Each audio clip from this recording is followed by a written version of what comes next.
ஒரு பெரிய தத்துவ சிந்தனையாளர் இருந்தார். சுவாங்சு அப்படின்னு பேர். அவருடைய மனைவி ஒரு நாள் திடீர்னு காலமாயிட்டாங்க.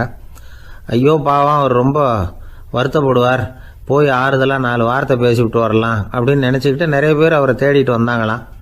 வந்தவங்களுக்கு ஆச்சரியம். ஏன்னா இவர் வருத்தப்பட்டுக்கிட்டு இருப்பார் அப்படின்னு தானே எதிர்பார்த்தாங்க. அப்படி இல்லை, தாளம் போட்டுக்கிட்டு உட்காந்துருக்கிறார். தாளத்துக்கு தகுந்த மாதிரி பாட்டு வேற பாடிக்கிட்டு இருக்கிறார். என்ன மனுஷன் அவர், கொஞ்சம் கூட கவலை இல்லாமல் இப்படி இருக்கிறாரு அப்படின்னு நினச்சாங்க. ஒருத்தர் துணிஞ்சு அவர்கிட்ட கேட்டுவிட்டார், என்னங்க இது இப்படி அப்படின்னு. அதுக்கு அவர் என்ன சொன்னார் தெரியுமா? இதை பாருங்க, என்னுடைய மனைவி பிறக்கிறதுக்கு முன்னாடி அவளுக்கு உயிரும் கிடையாது, உடலும் கிடையாது. அதுக்கு பிறகுதான் உயிர் வந்தது, உடல் வந்தது, அந்த உருவம் வந்தது. இப்போ என்ன ஆச்சு? அந்த உருவமும் உயிரும் போயிட்டுது, அவ்வளவுதானே. வந்தது போயிட்டுது. இளவேனில் காலம், இலையுதிர் காலம், பனிக்காலம், இப்படி பருவங்கள் மாறி மாறி வருது இல்லையா? அது மாதிரி பிறப்பும் இறப்பும் மாறி மாறி வருது. இது இயற்கை. இதுக்காக அழுதா அது எப்படி அப்படின்னாராம். ஞான தெளிவு அடைஞ்சவங்களுக்கு எல்லாமே சுகம்தான். திருவள்ளுவரும் அதை தான் சொல்றார். உறங்குவது போலும் சாக்காடு, உறங்கி விழிப்பது போலும் பிறப்பு. தூங்குறதுக்கெல்லாம் நாம் வருத்தப்பட்டுக்கிட்ட இருக்கிறோமா? இன்னைக்கு தூங்க வேண்டியிருக்குதே, இன்னும் கொஞ்சம் நேரத்தில் நான் தூங்க வேண்டியிருக்கு அப்படின்னு சொல்லி யாராவது அழுதுகிட்டு இருப்பாங்களா? அதனால் இந்த உலக வாழ்க்கையினுடைய இயல்பை யதார்த்தத்தை நாம் தெளிவாக புரிஞ்சுக்கணும். அப்படி புரிஞ்சுக்கிட்டால் நாம் கவலை இல்லாமல் வாழ முடியும். ஒரு வயசான தாத்தா பாட்டி 60 வருஷத்துக்கு முன்னாடி அவங்களுக்கு கல்யாணம் ஆச்சு. ஒன்றாவே வாழ்ந்தாங்க, ஒன்றாவே இறந்து போனாங்க. இப்போ அவங்க 2 பேரும் சொர்க்கத்துக்கு போய் சேர்ந்தாங்க. அங்கே எல்லா வசதியும் இருந்தது. ஒரு பெரிய பங்களாவே இவங்களுக்கு ஒதுக்கி கொடுத்தாங்களாம். இதுக்கு எவ்வளவு வாடகைன்னு கேட்டார் தாத்தா. வாடகையெல்லாம் கிடையாது, இலவசம் அப்படின்னார் அங்கே இருந்தவர். அந்த வீட்டுக்கு பின்னாடி ஒரு பெரிய புல்வெளி இருந்தது. இதில் விளையாட ஏதாவது கட்டணம் உண்டான்னு கேட்டிருக்கார் தாத்தா. அதெல்லாம் ஒன்றும் கிடையாது, பணம்லாம் கட்ட வேண்டியதில்லை அப்படின்னார் அவர். பக்கத்தில் ஹோட்டல் மாதிரி ஒரு பெரிய கட்டடம், உள்ள சாப்பாட்டு மேஜைகள், அது மேலே விதவிதமான பலகாரங்கள். சாப்பாட்டுக்கெல்லாம் எவ்வளவு அப்படின்னு விசாரிச்சாராம் தாத்தா. அதுதான் சொன்னேனே, இங்கே எல்லாமே இலவசம்தான். எது வேணும்னாலும் சாப்பிட்லாம், எவ்வளவு வேணும்னாலும் சாப்பிட்லாம் அப்படின்னாரா. நீங்கள் சொல்கிறீங்க அப்படி, ஆனால் நான் சர்க்கரை சேர்த்துக்கக்கூடாது, உப்பு சேர்த்துக்கக்கூடாது, பாட்டி கையால் எப்பவும் பத்திய சாப்பாடு தான் அப்படின்னாராம் தாத்தா. இதை பாருங்கள், இங்கே உங்களுக்கு அந்த கவலையும் வேண்டியதில்லை. இங்கே நீங்கள் ஸ்வீட்டு சாப்பிட்லாம், காரம் சாப்பிட்லாம், உங்களுக்கு எந்த நோயும் வராது அப்படின்னாராம் அங்கே சொர்க்கத்தில் இருந்தவர். இதை கேட்ட உடனே அந்த தாத்தா பக்கத்தில் நின்ன பாட்டியை பார்த்து கத்தினாராம், அடி பாவி, எல்லாத்தையும் கெடுத்துட்டியே, நீ எனக்கு பத்திய சாப்பாடு போடாமல் கண்டதை திங்க விட்டுருந்தா 10 வருஷத்துக்கு முன்னாடியே நான் இங்கே சேர்ந்துருப்பேனே அப்படின்னாராம். ஒருத்தன் வேகமாக ஓடி வந்தான். ஏப்பா அப்படி தலை தெறிக்க ஓடி வர்றேன்னு கேட்டேன். பின்னாடி துரத்திக்கிட்டு வருது சார் அப்படின்னா. ஏதாவது நாய் துரத்திக்கிட்டு வருது போல இருக்கு அப்படின்னு நினச்சி அவனுக்கு பின்னாடி பார்க்குறேன். கண்ணுக்கு எட்டின தூரம் வரைக்கும் எதுவுமே தெரியல. ஏன்பா எதுவும் ஒன்றை துரத்துறது மாதிரி தெரியலையே என்ன? நல்லா பாருங்க சார் அப்படின்னா. பார்த்துட்டு தான் சொல்கிறேன் என்ன. இதோ பாருங்க சார், இதுதான் என்னை துரத்துது அப்படின்னு அவன் காட்டுறான். அவன் சுட்டி காட்டின இடத்துல பார்த்தா அங்கே அவனுடைய நிழல் தான் தெரியுது. என்னப்பா சொல்கிற அப்படின்னு சொல்லி அவனை சந்தேகமாக பார்த்தேன். அதுக்கப்புறம் தான் அவன் விவரமாக பேசினான். சார், எனக்கு என் நிழலை கண்டா பிடிக்கிறதில்ல. எப்போ பார்த்தாலும் இது என்னையே பின்தொடர்ந்து வந்துக்கிட்டு இருக்குது. இதை என்னால் சகிக்கவே முடியல. இதை என்கிட்ட இருந்து பிரிக்கிறதுக்கு எவ்வளவோ முயற்சிகள்லாம் பண்ணி பார்த்துட்டேன், முடியலன்னா. அப்படி என்னென்ன முயற்சிகள் பண்ணினேன் அப்படின்னு கேட்டேன். அவன் என்னென்ன செஞ்சாங்கிறத விவரமாக சொன்னான். அவன் என்ன பண்ணியிருக்கிறான், ஒரு பெரிய குழியை தோண்டி அதில் தன்னுடைய நிழலை புதைச்சிருவோம் அப்படின்னு முடிவு பண்ணிட்டு மண்வெட்டி எடுத்துக்கிட்டு தோட்டத்து பக்கம் போயிருக்கான். ஆழமாக ஒரு குழியை தோண்டியிருக்கான். குனிஞ்சு பார்க்குறான். அந்த குழிக்குள்ளே தன்னுடைய நிழல் தெரியுது. ஆஹா, இதுதான் சமயம், நிழல் இப்போ குழிக்குள்ளே இருக்கு, மண்ணை போட்டு மூடி விடலாம் அப்படின்னு நினச்சிக்கிட்டு கொஞ்சம் மண்ணை அள்ளி போட்டான். பார்த்தா இப்போ அந்த நிழல் அந்த மண்ணுக்கு மேலே நிற்கிது. இது ஏதுடா வம்பா போச்சு அப்படின்னு அவசரமாக மண்ணை வாரி போட்டு மூடி பார்க்குறான். குழி பூராவும் மூடி விட்டு பார்க்குறான். மறுபடியும் நிழல் மேலே உட்காந்துக்கிட்டு இருக்குது. சரி, இதை குழியில் புதைக்க முடியாது அப்படின்னு முடிவு பண்ணிட்டு இதை இங்கேயே இப்படியே விட்டுட்டு ஒரே ஓட்டமாக ஓடி போடுவோம் அப்படின்னு நினச்சி எடுத்தான் ஓட்டம். அது காலை நேரம். இவன் மேற்க நோக்கி ஓடிக்கிட்டு இருக்கிறான். ஓடி ஓடி பார்க்குறான், நிழல் இவனை விட வேகமாக இவனுக்கு முன்னாடி ஓடிக்கிட்டு இருக்கு. சரி திரும்பி ஓடி பார்ப்போம் அப்படின்னு நினச்சிக்கிட்டு அப்படியே சடார்னு திரும்பி ஓட ஆரம்பித்தான். பார்த்தான், அப்பாடா நிழலை காணலை. கொஞ்சம் தூரம் ஓடி ஒரு இடத்துல நின்று அப்படியே சாவகாசமாக திரும்பி பார்க்குறான். பின்னாடி நின்றுக்கிட்டு இருக்குது நிழல். இப்படி ஓடி வந்து தான் இங்கே நம்ம முன்னாடி நின்று தன்னுடைய அவஸ்தையை சொல்லிகிட்டு இருக்கிறான். இந்த நிழலை துரத்துறது அல்லது வெட்டி விடுறது, இதுக்கு ஏதாவது வழி இருக்கா சொல்லுங்கள் சார் அப்படிங்கிறான். நமக்கு ஒன்றும் புரியல. அந்த நேரம் பார்த்து ஒரு பெரியவர் வந்தார். அவர்கிட்ட யோசனை கேட்டோம் என்ன செய்யலாம்னு. அவர் சொன்னார், இந்த பாருப்பா, நீ அங்கேயும் எங்கேயும் ஓடாத, அப்படியே கீழே படுத்துக்கொண்டார். அது நல்ல உச்சி வேலை. அவன் அப்படியே கீழே படுத்துக்கிட்டான். இப்போ அப்படி இப்படின்னு திரும்பி பார்க்குறான், நிழலை காணலை. அவன் இப்போ தான் நிம்மதியாக இருந்தான். இப்போ அந்த பெரியவர் சொன்னார், எல்லா மனிதர்களுமே இப்படி தான் ஓடிக்கிட்டு இருக்கிறாங்க. நான் எனது அப்படிங்கிற ஆணவம் தான் அவங்கள துரத்திக்கிட்டு இருக்கு. அதை விட்டுட்டு ஓடணும்னு நினச்சாலும் அது முன்னாடி வந்து நிற்கிது. பரம்பொருளை நோக்கி ஓடுறப்போ இந்த ஆணவம் பின்னாடி வந்து விடுது. பரிபூர்ண சரணாகதிங்கிற நிலையில் அது முழுசுமாக மறைஞ்சு விடுது. தன்னை உணர்கிற வேலை அது. அந்த நேரம் மனிதனுக்கு விடுதலை உணர்வு ஏற்படுகிற நேரம் அது. அப்படிப்பட்ட சுதந்திர மனிதர்களாக எல்லாரும் மாறி போயிட்டாங்கன்னா இந்த உலகமே இன்பமயம் அப்படின்னு ஒரு விளக்கம் கொடுத்தார் பெரியவர். நம்மால் ஒருத்தர் வேகமாக ஓடி வந்துக்கிட்டு இருந்தான். ஏன்டா அப்படி ஓடி வர்ற அப்படின்னு கேட்டார் எதிரில் வந்தவர். ஆசை துரத்துது, அதுதான் ஓடி வர்றேன்னா. உனக்கு என்ன ஆசைன்னு கேட்டார். எனக்கு ஒன்றும் ஆசை இல்லைங்க, என்னை எப்படியாவது பிடிச்சுடணும்னு போலீஸ்காரங்களுக்கு ஆசை. அந்த ஆசை இப்போ என்னை துரத்தி பின்னாடி வந்துக்கிட்டு இருக்குது. அதுதான் தப்பிச்சு வந்துக்கிட்டு இருக்கிறேன். குறுக்க நிற்காதீங்க சார், வழியை விடுங்க அப்படின்னு சொல்லிவிட்டு வேகமாக ஓடி மறைஞ்சான். ஒரு மனுஷனுக்கு 3 விதத்தில் கர்வம் உண்டாகிறதுக்கு வாய்ப்பு உண்டு. பணம், பதவி, புகழ். பணம் அதிகமாக வந்தால் கர்வம் வரலாம். பதவி பெருசாக வந்துட்டுதுன்னா கர்வம் வரலாம். புகழ் அதிகமாக போனாலும் கர்வம் வரலாம். இந்த 3 வகையான கர்வத்துக்கும் இடம் கொடுக்காமல் இருக்கிறாங்க பாருங்கள், அவங்க தான் சிறந்த மனிதர்கள். ஒரு பெரிய பொறுப்பில் இருக்கிறவங்களுக்கு கர்வம் வந்துடக்கூடாது. அப்படி வந்துட்டுதுன்னா அது எல்லாருக்கும் இடைஞ்சல்.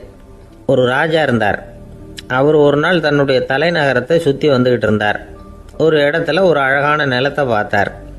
ஆஹா, இந்த இடத்துல நமக்குன்னு ஒரு மாளிகையை கட்டினா எவ்வளோ நல்லா இருக்கும் அப்படின்னு நினச்சார். ராஜா நினச்சா அது முடியாத காரியமா?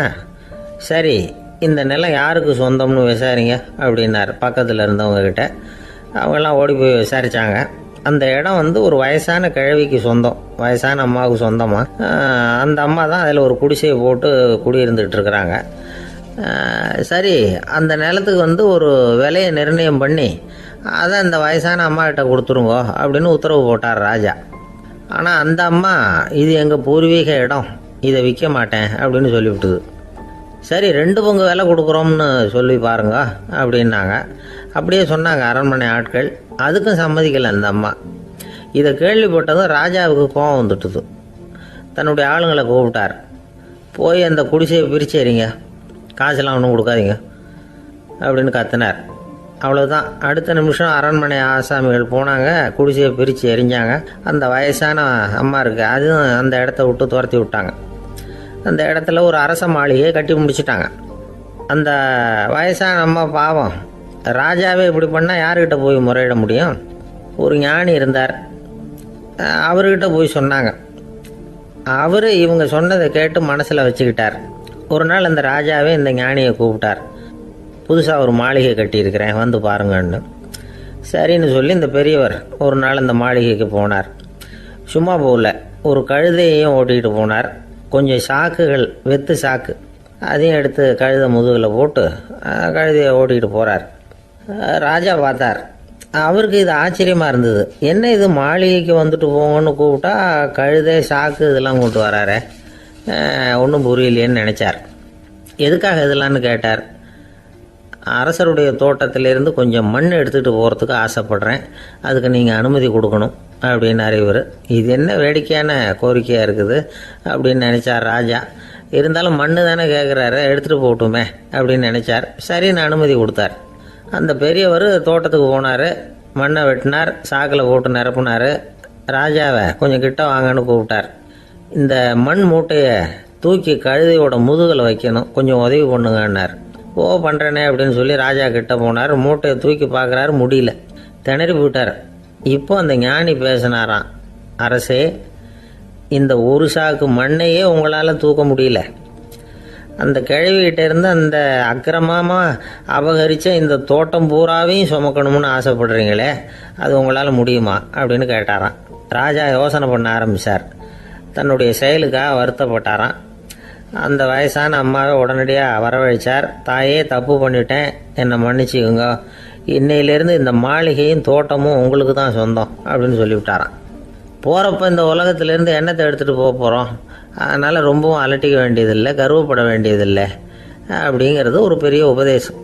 ஒரு பெரிய மனுஷன் சாக கிடந்தார், ரொம்பவும் அழுதார். ஏன் அழறீங்க அப்படின்னு கேட்டாங்க சுற்றி இருந்தவங்க. நான் சாகிறதுக்காக கவலைப்படலை, நான் நம்ம ஜனங்களுக்காக எவ்வளவோ காரியம்லாம் செஞ்சுக்கிட்டு வந்தேன். நான் செஞ்சுக்கிட்டு வந்த சேவையை இனிமேல் யார் செய்ய போகிறாங்க, அது யாரால முடியும், அதை நினச்சி தான் அழறேன் அப்படின்னாராம். ஒருத்தர் முன்னாடி வந்தார். அதுக்காக நீங்கள் கவலைப்படாதீங்க, உங்கள் சேவையை தொடர்ந்து செய்கிறதுக்கு என்ன மாதிரி இளைஞர் பட்டாலும் தயாராக இருக்குது. இருந்தாலும் எங்கள் கவலை என்னென்னா அப்படின்னு இழுத்தார். என்ன சொல்லுங்கன்னு கேட்டார் அவர். நீங்கள் இது வரைக்கும் என்ன சேவை செஞ்சுக்கிட்டு வந்தீங்க, அதுதான் எங்களுக்கு இன்னமும் புரியாத புதிராக இருக்குது அப்படின்னாராம் அவர். ஒரு ஊரில் ஒரு மன்னர் இருந்தார். புத்தி கூர்மை உள்ள ஒரு மன்னர். பொதுவாக மன்னர்களுக்கு சந்தேகம் வந்தால் சபையில் உள்ள சான்றோர்கள்கிட்ட கேட்டு தெரிஞ்சுக்கிறது தானே வழக்கம். ஆனால் இங்கே அப்படி இல்லை. மற்றவங்களுக்கு சந்தேகம் வந்தால் மன்னர்கிட்ட வந்து கேட்டு தெரிஞ்சுக்குவாங்க. அது மாதிரி கேட்டு தெரிஞ்சுக்கிறதுக்காக ஒரு பெரியவர் ஒரு நாள் வந்தார். அவர் கையில் 3 பொம்மைகள் வச்சுருந்தார். 3 ஒரே மாதிரி பொம்மைகள், கொஞ்சம் கூட வித்தியாசம் தெரியல. ஏது இந்த பொம்மைன்னு கேட்டார் மன்னர். எனக்கு வேண்டியப்பட்ட ஒருத்தங்கிட்ட இருந்து இதை வாங்கிட்டு வந்திருக்கிறேன், நான் தான் அவன்கிட்ட இந்த பொம்மையை செஞ்சு கொடுக்கும்படியா கேட்டுக்கிட்டேன். அவன் ரொம்ப புத்திசாலி, அவன் தான் இதை செஞ்சு கொடுத்தான். ஆனால் அதில் ஒரு சிக்கல் அப்படின்னார். என்ன பிரச்சனைன்னு கேட்டிருக்காரு இவர். நான் அவன்கிட்ட கேட்டது 3 விதமான பொம்மைகளாக இருக்கணும்னு கேட்டேன். அவன் என்னடான்னா 3 ஒரே மாதிரியாக செஞ்சு கொடுத்துட்டான் அப்படின்னார். அவன்கிட்டயே கேட்கறது தானே அப்படின்னு இருக்காரு இவர். கேட்டேன், அவன் என்ன சொல்கிறான்னா இது 3 ஒரே மாதிரி பொம்மை கிடையாது, 3 விதம், ஒன்றுக்கு ஒன்று வித்தியாசம் இருக்குது. இந்த 3 பொம்மையும் 3 விதமான நண்பர்களுக்கு உதாரணங்கள் அப்படின்னு சொல்கிறான். எனக்கு ஒன்றும் புரியல, அதுதான் உங்ககிட்ட வந்தேன் அப்படின்னார். சரி, அந்த பொம்மைகளை இப்படி கொடுங்க அப்படின்னு வாங்கினார் மன்னர். எடுத்துக்கிட்டு உள்ளே போனார். கொஞ்ச நேரம் கழித்து வெளியில் வந்தார். அதுக்கப்புறம் சொன்னார், இதை பாருப்பா, அவன் சொன்னது சரிதான், 3 விதம் தான். இது இருக்குதே முதல் பொம்மை, இது உத்தமமான நண்பனுக்கு உதாரணம். இந்த 2வது பொம்மை இது மத்தியமமான நண்பனுக்கு உதாரணம். அந்த 3வது பொம்மை இருக்குதே அது மோசமான நண்பனுக்கு உதாரணம். இதை செஞ்சவன் உண்மையிலேயே பெரிய அறிவாளி தான் அப்படின்னாராம். வந்தவருக்கு ஒன்றும் புரியல. பார்த்தா ஒன்றும் வித்தியாசம் தெரியலையே அப்படின்னு அவன் குழம்பி போய் நிற்கிறான். இப்போது அந்த மன்னர் விளக்கம் கொடுக்குறார். அந்த 3 பொம்மையையும் எடுத்து முன்னாடி வச்சார். ஒரு மெல்லிய கம்பியை கையில் எடுத்தார். அந்த முதல் பொம்மை காதில் விட்டார். கொஞ்ச தூரம் உள்ளே போய் அப்படியே நின்றுட்டுது அந்த கம்பி. அப்புறம் 2வது பொம்மை காதில் அந்த கம்பியை விட்டார். அந்த கம்பி என்னாச்சுன்னா அப்படியே அது வாய் வழியாக வெளில வந்தது. 3வது பொம்மை காதில் கம்பியை செலுத்தினார். அது நேராக இன்னொரு காது வழியாக வெளியில் வந்தது. இப்போ இந்த முதல் வகை இருக்குதே, அது மாதிரியான நண்பர்கள் எப்படி தெரியுமா? நம்ம கஷ்டத்தை அவங்கக்கிட்ட சொன்னால் பேசாமல் கேட்டுக்குவாங்க. வெளியில் அதை யாருக்கிட்டையும் சொல்லிகிட்டு இருக்க மாட்டாங்க. வெளியில் தெரியாமல் நமக்கு உதவி பண்ணுவாங்க. செஞ்சுட்டு அதை நான் தான் செஞ்சேன்னு சொல்லிகிட்டு இருக்க மாட்டாங்க. அதுதான் கம்பி ஒரு காது வழியாக போய் உள்ளேயே நின்றுட்டுது. 2வது பொம்மையில் கம்பி என்னாச்சு, ஒரு காது வழியாக போய் வாய் வழியாக வெளியில் வருது. இது மாதிரியான நண்பர்கள்கிட்ட நாம் கஷ்டத்தை சொன்னால் அதை அவங்க 4 பேர்கிட்ட போய் சொல்லி நமக்காக உதவி கேட்பாங்க. நமக்குன்னு கேட்டு வாங்கி அதை நம்மகிட்ட கொண்டுகிட்டு கொடுப்பாங்க. இவங்க மத்தியமமான நண்பர்கள். 3வது பொம்மையில் ஒரு காது வழியாக செலுத்துகிற கம்பி இன்னொரு காது வழியாக வெளியில் வந்துடுது. இது மாதிரியான நண்பர்கள்கிட்ட நம்ம கஷ்டத்தை சொன்னால் அவங்க காது கொடுத்து கேட்கறது மாதிரி நடிப்பாங்க. அப்படியே இன்னொரு காது வழியாக அதை வெளில விட்டுருவாங்க. அதை பற்றி கவலைப்பட மாட்டாங்க. இதுதான் இந்த பொம்மைகளுக்குள்ளே இருக்கிற வித்தியாசம் அப்படின்னு விளக்கம் கொடுத்தாராம் மன்னர். படிக்கிற பிள்ளைங்கள்லேயும் இது மாதிரி 3 வகை உண்டு. சில பேர் காதால் வாங்கி மனசில் வச்சுக்குவான். சில பேர் காதால் வாங்கி பேனாவால் எழுதி விடுவான். சில பேர் ஒரு காதால் வாங்கி இன்னொரு காதால் வெளியில் விட்டுருவான். ஒரு பையன் வகுப்பில் ஆசிரியர் பாடம் நடத்தும் பொழுது தலையை வேகமாக ஆட்டி ஆட்டி கேட்பானான். ஏன்டா இப்படி தலையை இப்படி ஆட்டுற அப்படின்னு கேட்டிருக்கான் பக்கத்தில் இருந்தவன். தலையை ஆட்டினா தாண்டா ஒரு காது வழியாக உள்ளே போகிறது இன்னொரு காது வழியாக வெளியில் வேகமாக வெளில போகும் அப்படின்னானா அந்த பையன். ஒரு தடவை நாரதர் ஒரு தெரு வழியா போய்கிட்டு இருந்தார். வழியில ஒருத்தர் வேத சாஸ்திரம்லாம் படிச்சுக்கிட்டு உட்காந்துருந்தார். அவர் நாரதரை பார்த்து எங்கே போயிட்டு இருக்கிறீங்கன்னு கேட்டார். கடவுளை பார்த்துட்டு வரலாம்னு போயிட்டு இருக்கிறேன் அப்படின்னார் நாரதர். அப்படின்னா அவர்கிட்ட எனக்கு எப்போ முக்தி கிடைக்கும்னு கேட்டுட்டு வாங்களேன் அப்படின்னார் இவர். சரி கேட்டு வரேன் அப்படின்னு சொல்லிவிட்டு நாரதர் நடந்தார். கொஞ்ச தூரத்தில் ஒரு மரத்தடியில் ஒரு தொழிலாளி செருப்பு தைச்சிக்கிட்டு உட்காந்துருந்தார். அந்த ஆளும் அதே மாதிரி கேட்டுக்கிட்டார். எனக்கு எப்போ முக்தி கிடைக்கும்னு கடவுள்கிட்ட கேட்டுக்கிட்டு வாங்களேன்னார். அவர்கிட்டையும் சரின்னு சொல்லிவிட்டு நாரதர் நேராக வைகுண்டத்துக்கு வந்து சேர்ந்தார். கடவுளை பார்த்தார். இவங்க 2 பேரும் சொல்லி அனுப்பின விஷயத்தை பற்றி கேட்டார். அதுக்கு கடவுள் சொன்னார், அந்த செருப்பு தைக்கிற தொழிலாளி உடல் நீத்ததும் உடனே என்னை வந்து அடைவான். ஆனால் அந்த சாஸ்திரம் படித்த ஆள் இப்போதைக்கு என்கிட்ட வந்து சேர மாட்டான். அவன் இன்னமும் பல பிறவிகள் எடுத்து அங்கேயே இருக்க வேண்டியிருக்குது. எப்போ இங்கே வந்து சேருவான்னு எனக்கே தெரியாது அப்படின்னார். நாரதருக்கு இதோட ரகசியம் என்னங்கிறது புரியல. எனக்கு ஒன்றும் புரியலையேன்னாரான் கடவுள்கிட்ட. சீக்கிரம் புரிஞ்சுக்குவேன், நீ திரும்பி போகிறப்போ நான் இங்கே வைகுண்டத்தில் என்ன செஞ்சுக்கிட்டு இருக்கேன்னு கேட்டால் ஒரு ஊசியின் துவாரத்தில் ஒரு யானையை கோத்துக்கிட்டு இருக்கிறேன்னு அவங்கக்கிட்ட சொல்லு அப்படின்னார் கடவுள் சிரிச்சுக்கிட்டே. நாரதர் பூமிக்கு திரும்பினார். கடவுளை பார்த்தீங்களா, எப்படி இருக்கார் அப்படின்னு விசாரித்தார். வேத சாஸ்திரம் படித்தவர். ஓ பகவானா, அவர் யானையை ஊசியின் காதில் நுழைச்சிக்கிட்டு இருக்கிறார் பார்த்தேன்னார் நாரதர். ஊசி காதில் யானையா, அது எப்படி முடியும்? நீங்கள் சொல்கிறத நான் நம்ப மாட்டேன்னு விட்டார் அவர். சரி, இந்த ஆளுக்கு இறைவன் பேரில் நம்பிக்கை இல்லை அப்படிங்கிறத நாரதர் புரிஞ்சுக்கிட்டார். அடுத்தபடியாக அந்த தொழிலாளி இருந்த இடத்துக்கு போனார். இறைவனை பார்த்தீங்களான்னு கேட்டார் அவர். பார்த்தேன், ஒரு ஊசி துவாரத்தில் யானையை கோத்துக்கிட்டு இருந்தார் அப்படின்னு சொல்லிவிட்டு நாரதர் அந்த ஆள் முகத்தை கவனித்தார். அந்த தொழிலாளி இதை கேட்டுட்டு கொஞ்சம் கூட ஆச்சரியப்படலை. அவரால் முடியாத காரியம் கூட உண்டானார். என்ன இப்படி சொல்கிற, ஊசியின் துவாரத்தில் யானையை கோக்க முடியும்னு நீ நம்புறியா அப்படின்னு கேட்டார் நாரதர். நிச்சயமாக நம்புறேன்னார் அவர். அது எப்படி அப்படின்னு கேட்டார் இவர். இதை பாருங்க, நான் இந்த ஆலமரத்தடியில் தான் தினமும் உட்காந்துருக்கிறேன். தினமும் இந்த மரத்திலிருந்து எவ்வளவோ பழம் கீழே விழுது. இந்த பழத்தில் இருக்கிற ஒவ்வொரு விதையிலேயும் உள்ள ஒரு ஆலமரம் இருக்குது. ஒரு சின்ன விதைக்குள்ள ஒரு பெரிய ஆலமரம் இருக்க முடியுங்கிறப்ப ஊசி துவாரத்தில் கடவுள் யானையை நுழைய வச்சாருங்கிறத ஒத்துக்கிறதுல என்ன கஷ்டம் இருக்கு அப்படின்னு ரொம்ப சர்வசாதாரணமாக பதில் சொன்னாராம் அந்த தொழிலாளி. நாரதர் யோசனை பண்ணார். இந்த தொழிலாளி வேத சாஸ்திரங்களையெல்லாம் படிக்கலைன்னா கூட அறிவுபூர்வமாக சிந்திச்சு இறைவனை நம்புகிறான். அதனால தான் கடவுள் இந்த ஆளுக்கு சீக்கிரம் முக்தி கிடைக்கும்னு சொன்னார் அப்படிங்கிறத புரிஞ்சுக்கிட்டாராம். இந்த கதையில் வர்ற கடவுள், நாரதர், வைகுண்டம் இதெல்லாம் ஒரு பக்கம் இருக்கட்டும், ஒரு சின்ன விதைக்குள்ள ஒரு பெரிய ஆலமரம் தூங்கிக்கிட்டு இருக்கு அப்படிங்கிற உண்மை, அந்தரத்தில் 1000 கிரகங்கள் சுற்றிக்கிட்டு இருக்குங்கிற உண்மை, இதெல்லாம் நாம் பார்த்துக்கிட்டு தானே இருக்கிறோம். இந்த உண்மைகள் அதிசயமாக நமக்கு தெரியறதுனால அதை நம்பாமல் இருந்துட முடியாது. இயற்கையை பரிபூர்ணமாக நம்புங்கள், அந்த நம்பிக்கையே நம்ம வாழ்க்கைக்கு ஆதாரம் அப்படிங்கிறத விளக்கறதுக்காக தான் இந்த கதை. இந்த காலத்தில் நம்ம பிள்ளைங்களுக்கெல்லாம் இது மாதிரி நம்பிக்கை அதிகமாகவே இருக்குது. ஒரு நாள் ஒரு சின்ன பையன்கிட்ட கேட்டேன், ஏன்பா கடவுள் ஒரு பானைக்குள்ள ஒரு யானையை நுழைய வச்சுட்டாருன்னு சொன்னா அதை நீ நம்புவியா அப்படின்னு கேட்டோம். நம்புவேன் சார், அது ஒன்றும் பெரிய அதிசயம் இல்லைன்னா. எப்படிறான்னு கேட்டோம். எப்படின்னா அந்த பானை அந்த யானையை விட பெருசாக இருந்திருக்கும், அவ்வளவுதான் அப்படின்னு சொல்கிறான். ஒரு வயசான அம்மா தெரு வழியாக போயிட்டு இருந்தாங்க. அவங்க கையில் எண்ணத்தையோ வச்சுக்கிட்டு அதை அடிக்கடி பார்த்துக்கிட்டே இருந்தாங்க. ஒருத்தன் மெதுவாக அவங்கக்கிட்ட போய் கையில் இருக்கிறது என்ன அப்படின்னு எட்டி பார்த்தா அவங்க கையில் 4 பல்லு இருந்துதான்.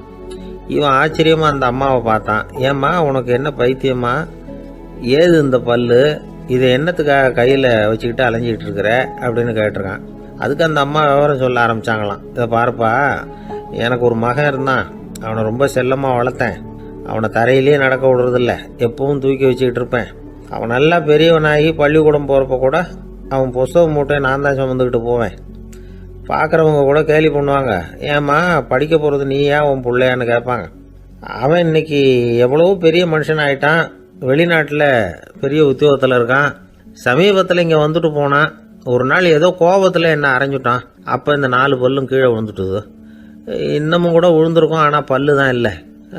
என் புள்ள அரைஞ்சதுனால விழுந்த பல்லு இல்லையா அது, அதனால் இதை எப்பவும் என் கையிலேயே வச்சுக்கிட்டு ஆசையோடு பார்த்துக்கிட்டு இருக்கிறேன். அவன் தான் வெளிநாட்டுக்கு போட்டான், அவனை பார்க்க முடியாத ஏக்கத்தை நான் இந்த பல்லை பார்த்து போக்கிக்கிறேன் அப்படின்னு நாங்களாம் அந்த அம்மா. இந்த கதை எதுக்காகன்னா தாய் அன்பு அப்படிங்கிறது எப்படிப்பட்டதுங்கிறத புரிஞ்சுக்கிறதுக்காக. கல்யாணம் ஆனதுக்கு அப்புறம் தாயை மறந்து விடுறவங்க எத்தனை பேர் இந்த உலகத்தில்? அவங்க காதில் வேணுங்கிறதுக்காக தான் இந்த தகவல். ஆனால் ஒரு விஷயம் மட்டும் நல்லா புரிஞ்சுக்கணும், தாயை மதிக்க தெரிஞ்சவங்க தான் இன்றைக்கி வாழ்க்கையில் எல்லா விதத்துலேயும் முன்னுக்கு வந்திருக்கிறாங்க. வேணும்னா விசாரித்து பார்த்துக்குங்க. இன்னொரு அம்மா இருந்தாங்க, அவங்க தினமும் ஒரு கோயிலுக்கு வருவாங்க. சாமியை பார்த்து, கடவுளே நான் இறந்து போனால் நரகத்துக்கு போகணும் அப்படின்னு வேண்டிக்குவாங்களாம். எல்லாரும் சொர்க்கத்துக்கு போகணும்னு தானே கடவுள்கிட்ட வேண்டிக்குவாங்க. இந்த அம்மா தினம் நான் நரகத்துக்கு போகணும் அப்படின்னு வேண்டிக்கிறாங்க. அங்கேருந்து அர்ச்சகருக்கு இது சந்தேகம். ஒரு நாள் அதை நேரடியாகவே அவங்கக்கிட்ட கேட்டுவிட்டார். அதுக்கு அந்த அம்மா பதில் சொன்னாங்களாம், ஐயா, எனக்கு கல்யாணம் ஆகி ரொம்ப நாள் வரைக்கும் குழந்தை பாக்கியம் இல்லாமல் இருந்தது. கோயில் குளம் எல்லாம் சுற்றி வந்தேன். ரொம்ப நாள் கழித்து ஒரு குழந்தை பிறந்தது, ஆண் குழந்தை. அவனை நான் ரொம்ப செல்லம் கொடுத்து வளர்த்தேன். அதோட விளைவு என்ன ஆச்சுன்னா, அவன் ரொம்ப மோசமாக ஆயிட்டான். கெட்ட பழக்க வழக்கம்லாம் கற்றுக்கிட்டான். அவன் இறந்து போனால் நிச்சயம் அவனுக்கு நரகம்தான் கிடைக்கும். அந்த அளவுக்கு கெட்டவன் அவன். அப்படிப்பட்ட காரியங்கள்லாம் பண்ணிகிட்ருக்கான், எனக்கு தெரியும். இவனுக்காக நரகத்தில் கூட யாரும் தயவு காட்ட மாட்டாங்க, தாட்சண்யம் காட்ட மாட்டாங்க. அதனால் இவனுக்கு முந்தி நான் இறந்து நரகத்துக்கு போயிட்டா அங்கே இவனை கவனிச்சிக்கலாமே, இவனுக்கு பணிவிடை செய்யலாமேன்னு பார்க்குறேன் அப்படின்னு நாங்களாம். அதனால தான் நான் நரகத்துக்கு போகணும்னு தினம் ஆண்டவனை வேண்டிகிட்டு இருக்கிறேன் அப்படின்னு கண்கலங்கி அந்த அம்மா சொன்னாங்களாம். அதுதான் தாய் உள்ளம்ங்கிறது. தாயின் பெருமையை சரியாக உணர்ந்துட்டா அவங்களுக்கு எப்பவும் எந்த கஷ்டமும் வராது. இது ஏதோ உபதேசத்துக்காக சொல்கிற வார்த்தை இல்லை, உண்மையான வார்த்தை. இந்த விவரத்தையெல்லாம் நண்பர் ஒருத்தர்கிட்ட சொல்லிகிட்டு இருந்தேன். அவர் கொஞ்ச நாள் கழித்து என்னை தேடி வந்தார். அவர் கையிலேயே 4 பல்லு வச்சுருந்தார். என்னங்க ஆச்சு, ஏதுங்க இந்த பல்லு அப்படின்னு விசாரித்தோம். உங்கள் உபதேசத்தை கேட்டுட்டு இந்த உலகத்தில் எல்லாரையும் தாயாக நினைக்க ஆரம்பிச்சிட்டேன். ஒரு அம்மாவை கடத்தரில் பார்த்து தாயேன்னு கூப்பிட்டேன். அவங்க உடனே பலார்னு என்னை அரைஞ்சிட்டாங்க. பல்லு விழுந்துட்டுது. அதை தான் பொறுக்கி எடுத்துக்கிட்டு நேராக உங்களை தேடி வந்துக்கிட்டு இருக்கிறேன்னார். தாயேன்னு தானே கூப்பிட்டீங்க, அதுக்கே அரைஞ்சாங்க அப்படின்னு கேட்டோம். நான் தாயேன்னு கூப்பிட்டது அவங்க காதில் நாயேன்னு விழுந்துட்டு தான், அதுதான் இப்படி ஆயிட்டுது அப்படின்னார். இந்த உலகத்தில் 7 வகையான மனிதர்கள் இருக்கிறாங்களாம். டாக்டர் எட்வர்டு பாஷ் அப்படிங்கிறவர் சொல்றார். மனிதர்களோட மனோநிலை அடிப்படையில் அவங்கள 7 வகையா பிரிக்கலாம்ங்கிறார் அவர். அது எப்படி தெரியுமா? முதல் வகை பயந்த குணம் உள்ளவர்கள். சார் ரொம்ப பயந்த சுபாவம், வீட்டில் கூட வாயை திறக்க மாட்டார், சாப்பிட போறப்ப மட்டும்தான் கொஞ்சம் வாயை திறப்பார் அப்படிங்கிறோம்ல, அவங்கெல்லாம் இந்த ரகம். 2வது வகை எப்படின்னா சஞ்சலப்படுகிறவர்கள். எதுக்கு எடுத்தாலும் கலக்கம் குழப்பம், இப்படியே காலம் தள்ளுறவங்க பல பேர் பார்த்துருப்பீங்க, அவங்கெல்லாம் இந்த ரகம். 3வது வகை எப்படின்னா யதார்த்த உலகை மறந்து கற்பனை உலகத்திலேயே மிதக்கிறவங்க. இளைஞர்கள், கவிஞர்கள், இப்படி பல பேர் இருக்கிறாங்க. எப்ப பார்த்தாலும் கற்பனை உலகத்திலேயே மிதந்துகிட்டு இருப்பாங்க. கிட்டத்துல போய் என்னங்க ஒரு மாதிரியா இருக்கிறீங்களே அப்படின்னு கேட்டு பாருங்க, ஒரு அற்ப புழுவை பார்க்கறது மாதிரி உங்களை பார்ப்பாங்க. அதுவும் அந்த வானத்து நிலா என்னை வாவென்று அழைக்கிறது, எனக்கு விரைவில் ஒரு நாள் சிறகுகள் முளைக்கும், சிறகடித்து பறந்து செல்லுவேன், என் செல்ல நிலாவை கொஞ்சி விட்டு திரும்பி வருவேன், அப்படி இப்படின்னு பேச ஆரம்பிச்சிருவாங்க. கொஞ்சிறது அப்புறம் இருக்கட்டும்ப்பா, இப்ப கஞ்சிக்கு வழிய பாருடா அப்படின்னா அதை காதல வாங்க மாட்டான். 4வது வகை மனிதர்கள் எப்படின்னா தனிமை உணர்வு மிக்கவர்கள்.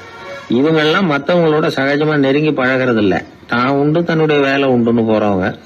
அடுத்த வீட்டுல இருக்கிறது யாருன்னு கேட்டா கூட அடுத்த வீடுன்னு ஒண்ணு இருக்கா அப்படின்னு கேட்பாங்க. அவங்க கிட்ட மேற்கொண்டு என்னத்தை பேசுறது. 5வது வகை மனிதர்கள் எப்படின்னா மற்றவர்கள் செல்வாக்குக்கு உட்பட மறுப்பவர்கள். அடுத்தவங்க செல்வாக்குக்கு இவங்க ஆட்படுறது இல்லை. நான் யார் தெரியுமா அப்படின்னு கேட்டா அதை தெரிஞ்சுக்கிட்டு எனக்கு என்ன ஆக போகுது அப்படிம்பாங்க. 6வது வகை எப்படின்னா எப்பவும் எதுலயும் பற்று இல்லாம இருக்கிறவங்க. இது ஒரு துறவு மனப்பான்மை. இயல்பாவே சில பேர் இப்படி இருக்கிறது உண்டு, அவங்களுக்கு எதுலயுமே ஒரு ஈடுபாடு இருக்காது. 7வது வகை மனிதர்கள் மற்றவங்க கவலையை தன்னுடையதான் ஆக்கிக்கிட்டு கவலைப்படுறவங்க. இவங்க மகாத்மாக்கள். தான் வேற அடுத்தவங்க வேறன்னு நினைக்கிறது இல்லை இவங்க. அப்படிப்பட்ட எண்ணம் இவங்களுக்கு வர்றதில்லை. அதனால அடுத்தவங்களுக்கு ஒரு கஷ்டம் வந்தா அதை தன்னுடைய கஷ்டமாக எடுத்துக்கிட்டு கவலைப்படுறவங்க இவங்க. ஆக கூடி இப்படி 7 வகையான மனிதர்களை அடையாளம் காட்டுறார் அந்த நிபுணர். நாம இதுல எந்த அகத்துல வர்றோங்கிறத நாம தான் அடையாளம் கண்டுபிடிச்சுக்கணும். எனக்கு தெரிஞ்ச ஒரு மனிதர் உண்டு. அவர் ஒரு வித்தியாசமான டைப்பு. எதையும் பிராக்டிக்கலா யோசிக்கிறவர். எப்பவும் அடுத்தவங்களுக்கு ஒன்றும் பண்ண மாட்டார். ஆனா நினைக்கிறது என்னன்னா அடுத்தவங்களும் நல்லா இருக்கணும், நாமளும் சந்தோஷமா இருக்கணும் அப்படின்னு ஆசைப்படுறவர். அவருக்கு ஒரு சமயம் திடீர்னு உடம்பு சுகம் இல்லாம போட்டுது.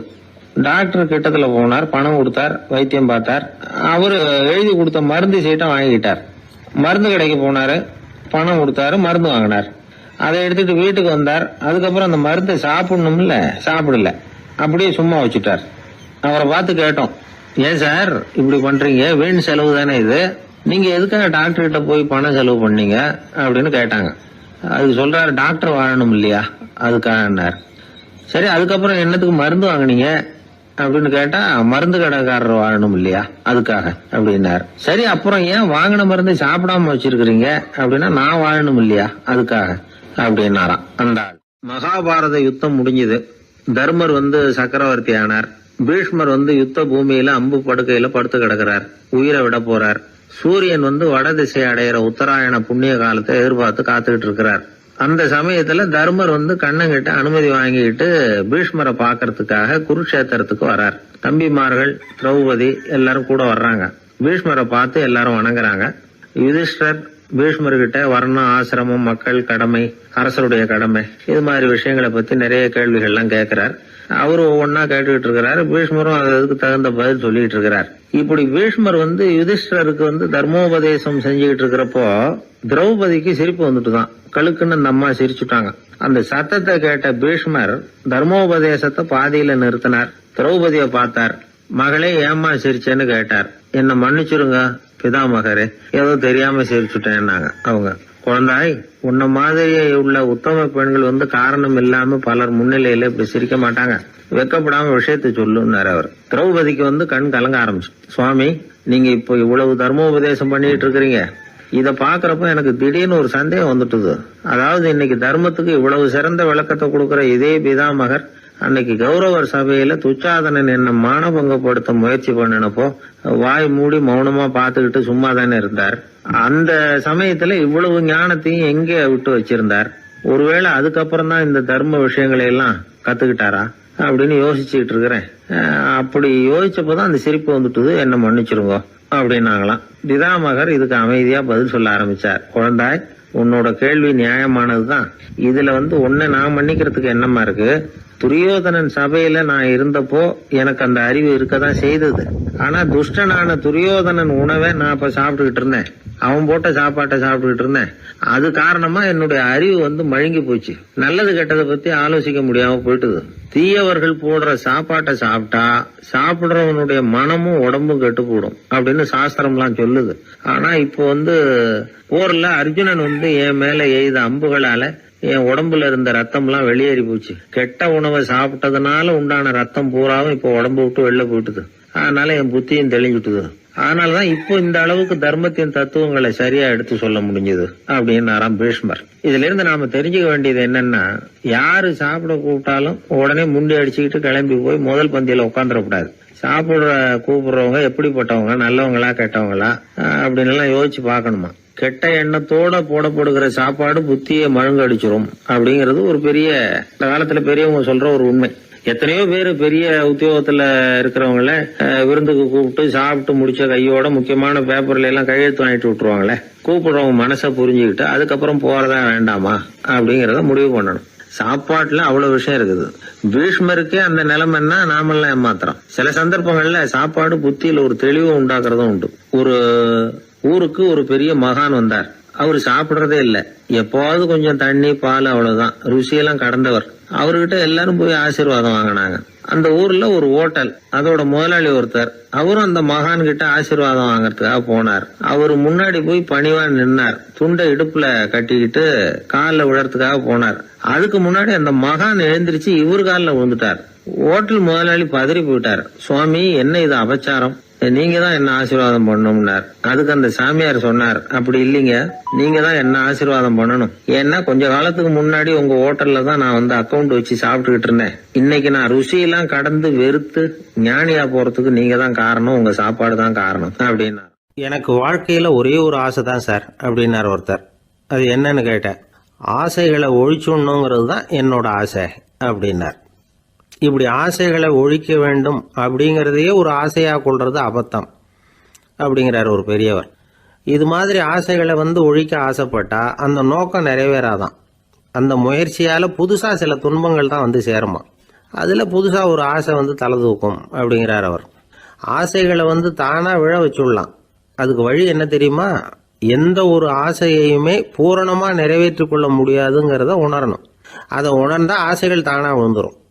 அதை விட்டுட்டு ஆசைகளை விட்டுடணுங்கிறதையே ஒரு ஆசையாக வச்சுக்கிட்டு அதுக்காக கடுமையாக முயற்சிகளையும் செஞ்சுக்கிட்டு நான் ஆசைகளை விட்டுட்டு ஞானோதயம் அடையிறதுக்கு கடுமையாக முயற்சி பண்ணிகிட்டு இருக்கிறேன் சார் அப்படின்னு சொல்லிக்கிட்டு இருந்தால் எந்த காலத்துலேயும் ஞானோதயம் வரப்போகிறதில்ல. அதுக்கு பதிலாக துன்பந்தான் சேரும் அப்படிங்கிறது அவரோட கருத்து. எந்த ஒரு ஆசையையும் பூரணமாக நிறைவேற்றி கொள்ள முடியாது அப்படிங்கிறத உணரணும்.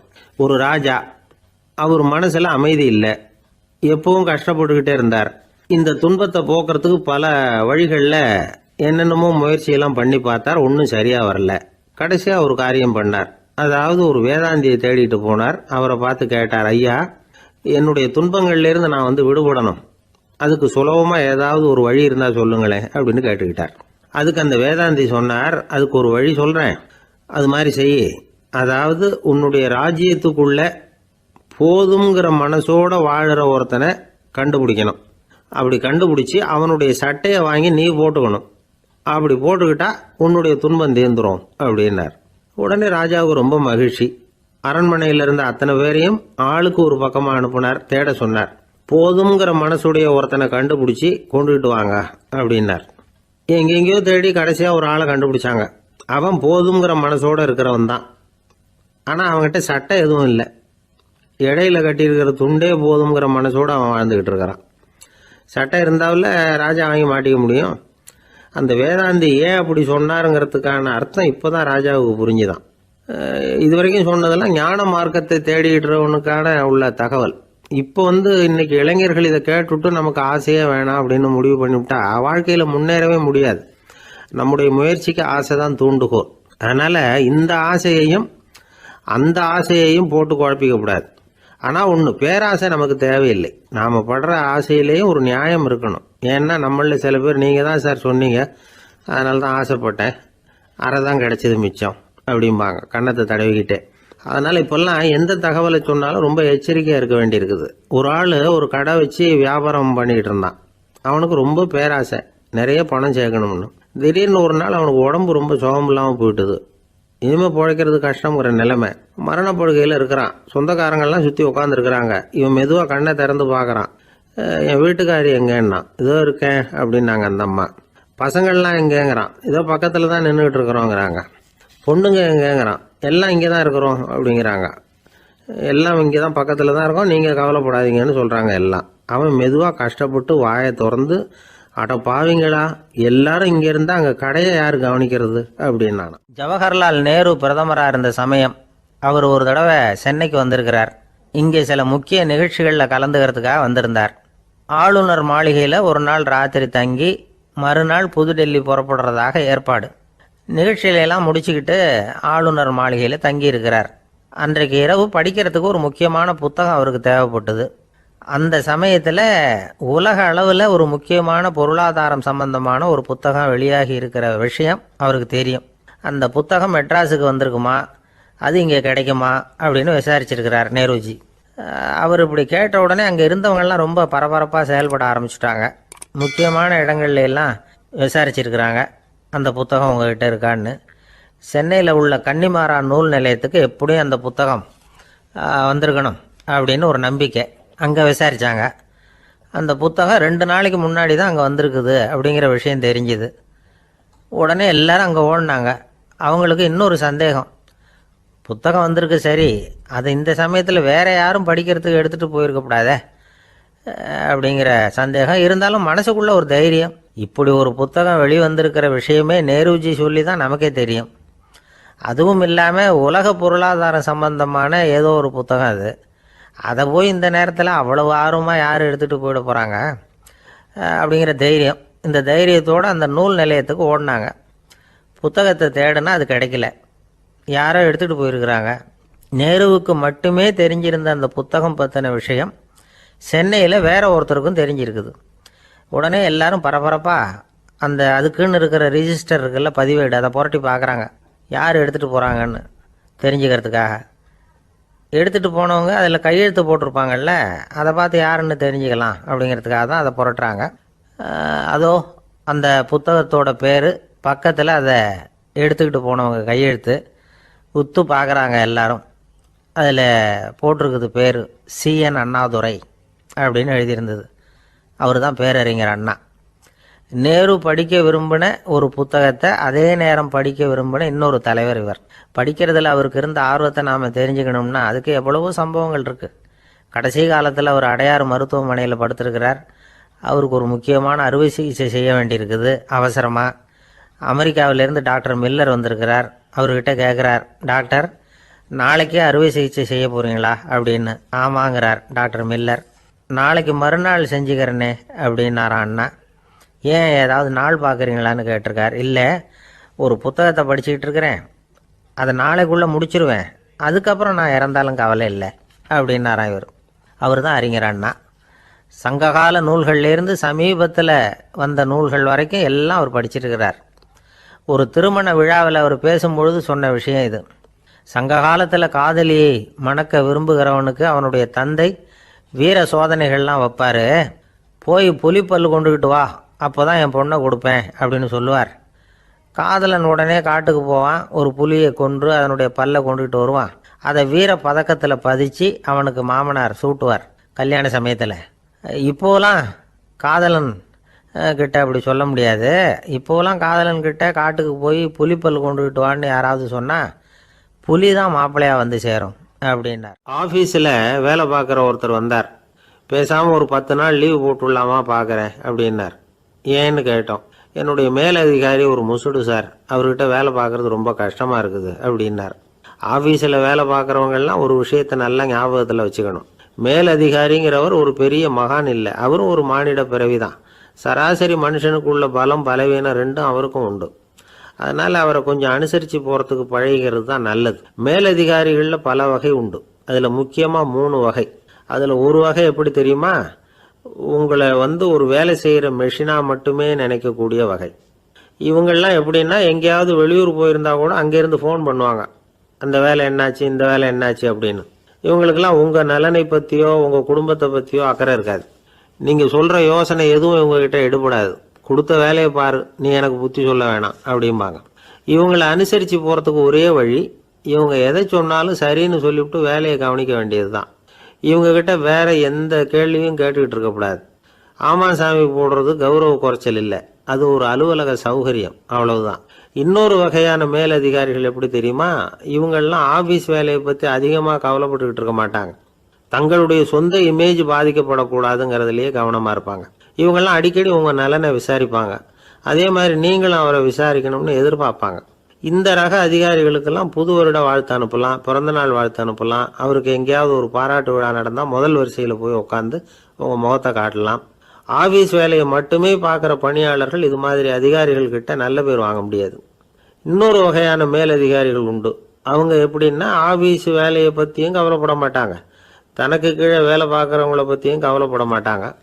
எக்காரணம் கொண்டும் தன்னுடைய பொசிஷனுக்கு ஆபத்து வந்துடக்கூடாதுன்னே நினைக்கக்கூடியவங்க இவங்க. இவங்களால கடுமையான வேலை செய்யவும் முடியாது, தீர்மானிக்கவும் முடியாது. எந்த முடிவையும் எடுக்காமல் அப்படியே தள்ளி போட்டுக்கிட்டே போடுவாங்க எல்லாத்தையும். இதனால் என்ன ஆகும்னா, இவருக்கு கீழே வேலை பார்க்குற உங்களுக்கு பொறுப்பு அதிகமாகிடும். இவங்ககிட்ட போய் பிரச்சனையை மட்டும் சொல்லி பிரயோஜனம் இல்லை, அதுக்கான முடிவுகளை நீங்களே சொல்லணும். அப்போ தான் இது மாதிரி அதிகாரிகள்கிட்ட நல்ல பேர் வாங்கலாம். அட்லீஸ்ட் கெட்ட பேர் வாங்காமலாவது காலம் தள்ளலாம். ஆஃபீஸில் வேலை பார்க்குறவங்க முக்கியமாக சில விஷயங்களை ஞாபகத்தில் வச்சுக்கணும். ஆஃபீஸில் நடக்கிற நல்லது கெட்டது எதுவாக இருந்தாலும் உடனடியாக மேலதிகாரிகிட்ட தெரிவிக்கிறது நல்லது. 3வது மனிதர் மூலமாக அதை அவர் தெரிஞ்சுக்கிறது அவ்வளவு நல்லதில்லை. எந்த மேல் அதிகாரியுமே தான் இந்த சர்பாஸ் செய்யப்படுறத விரும்புறதில்லை. அதனால் அவருக்கு தெரியாமல் மேலிடத்துக்கு மணி எழுதி போடக்கூடாது. அப்படி எழுதி போடுறவங்க சில பேர் இருக்கிறாங்க. நீங்களும் உங்கள் மேலதிகாரியும் தொழில் ரீதியாக ஒரே படிப்பு படித்தவராக இருக்கலாம். அப்படி இருந்ததுன்னா அட்ஜஸ்ட் பண்ணி போகிறது கொஞ்சம் கஷ்டம்தான். இதை மனசில் வச்சுக்கிட்டு நடந்துக்கணும். உங்களுக்கும் அவருக்கும் அபிப்பிராய பேதமா, அது அவருக்கும் உங்களுக்கும் உள்ள தனிப்பட்ட பிரச்சனை, அதை விளம்பரப்படுத்திக்கிட்டு இருக்கக்கூடாது.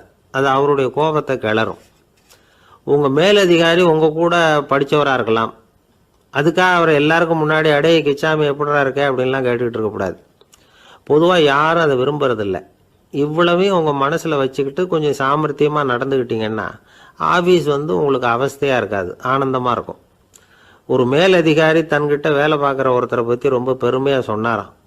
எங்கள் ஆஃபீஸில் எவ்வளவோ பேர் வேலை பார்க்குறாங்க, எல்லாரும் தினமும் ஏதாவது பிரச்சனைகளை சொல்லிகிட்டு இருப்பாங்க. ஆனால் இவர் ஒருத்தர் மட்டும்தான் இது வரைக்கும் என்கிட்ட எந்த பிரச்சனையும் சொன்னதே இல்லை. அவர் பாட்டுக்கு வருவார், வேலை பார்ப்பார், போயிடுவார் அப்படின்னாராம். நான் உடனே அவ்வளவு பெருமைக்குரிய அந்த ஊழியரை பார்த்து கேட்டேன், ஏன்பா உன்னுடைய மேலதிகாரிகிட்ட நீ எந்த பிரச்சனையும் கொண்டுகிட்டு போகிறதே இல்லையாமே அப்படின்னு கேட்டேன். அதுக்கு அவர் சொல்கிறாரு, ஆமாங்க, அது ஏன்னா அவரால் எந்த பிரச்சனையுமே தீர்க்க முடியாதுங்கிறது எனக்கு நல்லா தெரியும், அதனால் அப்படி செய்கிறேன், வேற ஒன்றும் இல்லை அப்படின்னார் ரொம்ப பொறுமையாக. குடும்பத்தில் அப்படிலாம் இருந்து சமாளிக்கிறாங்க. குடும்பத்தில் ஒருத்தர் அனுசரிப்பு தன்மைங்கிறது ரொம்ப அவசியம். கணவன் மனைவின்னா அனுசரித்து போகணும்னு சொல்லுவாங்க. அதாவது ஒரு கணவன் அதுக்காக தான் அந்த காலத்துலலாம் ஒரு வீட்டுக்கு மாப்பிள்ளை தேடுறதுங்கிறது ஒரு பெரிய குடும்பத்தை நிர்வகிக்கிற அளவுக்கு ஒரு கணவனாக வரக்கூடிய எப்படி இருக்கணும் அப்படின்னா, அந்த காலத்தில் புலி வேட்டைக்கு போகணும். ஒரு பொண்ணுக்கு மாப்பிள்ளை தேடுறதுன்னா நம்ம தமிழ் பழக்கம் என்னென்னா, காட்டுக்கு போய் ஒரு புலியை வேட்டையாடிட்டு வரணும். அந்த புலி பல்லு அல்லது நகத்தை கொண்டுட்டு வரணும் அந்த இளைஞன். அதை வீட்டில் கொடுப்பான். அதை தான் கட்டி அதை இதாக கட்டுவாங்க, மாலையாக போடுவாங்க, தாலியாக கட்டுவாங்க. அதாவது வீரம் இருக்கா பையனுக்குன்னு பார்ப்பாங்க. ஒரு பொண்ணு வேணும்னா நீ முதல்ல வீட்டுக்கு பொண்ணு கேட்க போகக்கூடாது, காட்டுக்கு போகணும், போய் புளியை கொண்டு வா, அதுக்கப்புறம் தான் உனக்கு பொண்ணு அப்படின்னு சொல்லுவாங்க. இப்போவெல்லாம் ஏன் போகிறது இல்லைன்னா, இப்போலாம் ஒருத்தனை காட்டுக்கு போய் புலிப்பல் கொண்டு வான்னா புலி தான் மாப்பிள்ளையாக வரும். அதனால தான் இப்போ போகிறதில்ல யாரும் காட்டுக்கு. அப்போ பெண்களும் ரொம்ப வீரமாக இருந்தாங்க. பெண்கள் மூலம் அந்த காலத்தில் எப்படின்னா, முறத்தாலேயே புலியை துரத்துவாங்களாம். நம்ம பழைய பாட்டிலெல்லாம் பார்த்துருப்பீங்க, முறத்தால் புலியை விரட்டினாங்கன்னு வரும் பழைய பாட்டு. அந்த அளவுக்கு பெண்களுக்கு வீரம். இப்போ கல்யாணம் ஆகி இந்த காலத்தில் ஒரு கணவனை விரட்டிட்டு வந்தாங்களாம் முறத்தை எடுத்துக்கிட்டு. ஒரு மனைவி அவன் பயந்துட்டு வெளில ஓடி வரான், பின்னாடி முறத்தை எடுத்துகிட்டு அந்த அம்மா ஓடி வருது. இவனை தனியாக பிடிச்சி கொண்டு போய், என்னப்பா இந்த மனைவிட்டு இப்படி பயந்து ஓடி வரியே, முறத்தால் துரத்துறா இப்படி வரியே அப்படின்னு தான் அவன் அப்படியே தடுமாறிக்கிட்டு, அதெல்லாம் ஒன்றும் இல்லை, அவன் என்ன புலியாக நினைக்கிறா அப்படின்னு ஒரு பெருமையாக சொல்லிட்டானான். அந்த காலத்தில் புலியை தான் முறத்தால் விரட்டினாங்க, இப்போ புருஷனை விரட்டுறாங்க அப்படின்னு சொல்லி. அப்படி அந்த காலத்தில் கணவனுக்கு ஒரு குடும்பத்தை நிர்வகிக்கிற திறமை இருக்கா, உடல் வலிமை தான் முக்கியம். இப்போ கூட மதுரை பக்கத்தில் ஐயாவுக்கு தெரியும், அந்த இளவட்டக்கல்லுன்னு ஒரு ஊருக்கு ஊர் எல்லையில் கிடக்கும். ஊர் எல்லையில் ஒரு பெரிய கல் கிடக்கும். அந்த ஊருக்கு பொண்ணு கேட்க போகிறவங்க அந்த கல்லை தலைக்கு மேலே தூக்கி காட்டணும், அப்படியே தூக்கி தலைக்கு மேலே வசதி கீழே போடணும். அந்த வலு இருந்தால் தான் நீங்கள் அந்த ஊருக்குள்ளேயே போகலாம், பொண்ணு கேட்குறதுக்கு போகலாம், இல்லைன்னா நீ திரும்பி போக வேண்டியதான். அந்த வலிமை இருக்கா மாப்பிள்ளைன்னு பார்க்குறாங்க. இளவட்டக்கல்லுன்னு பேர். அப்போ என்ன பண்ணாங்கன்னா, ஒரு 1000 வருஷத்துக்கு முன்னாடி அந்த கல்லை தலைக்கு மேலே தூக்கி கீழே போடுவாங்களாம். ஒரு 500 வருஷத்துக்கு முன்னாடி அப்படி கொஞ்சம் தூரம் இடுப்பு அளவுக்கு தூக்கி கீழே போட்டுக்கிட்டு இருந்துருக்குறாங்க. அதுக்கப்புறம் ஒரு 100 வருஷத்துக்கு முன்னாடியெல்லாம் அப்படி முழங்கால் அளவுக்கு அப்படி தூக்கி போட்டால் போகிறோம்னு வச்சுருந்தாங்களாம். இப்போ நான் அந்த ஊருக்கு என் கூட பழனிசாமின்னு ஒருத்தர் இருக்கார். அவர் போய், உனக்கு எப்படிப்பா இந்த ஊரில் கல்யாணம் ஆச்சு அப்படின்னா, இப்போலாம் நாங்கள் தொட்டு கும்பிட்டா போகிறோம், அதை அசைக்கிறது கூட இல்லை. அப்படி ஆகிட்டுது. ஒரு குடும்பத்தை கணவனாக வரப்போகிறவனுக்கான தகுதி அந்த காலத்தில் அப்படி இருந்து தான்.